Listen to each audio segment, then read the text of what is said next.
Welcome to a quick Foxy Tech Tips tutorial on using the archive feature on Instagram. I'll show you how to both archive and unarchive.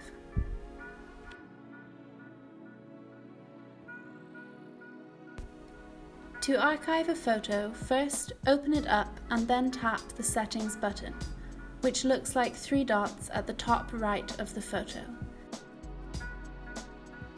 Now tap Archive.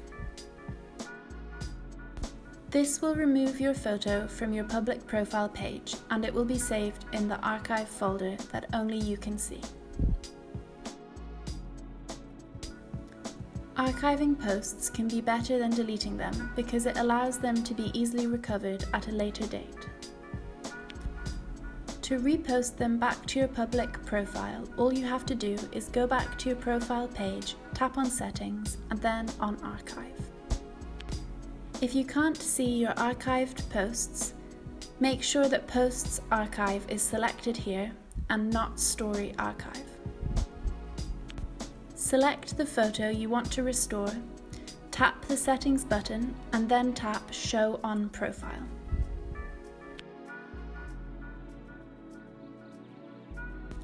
And that draws an end to this tutorial. Please like the video if it helped you and subscribe to Foxy Tech Tips for more Instagram tutorials.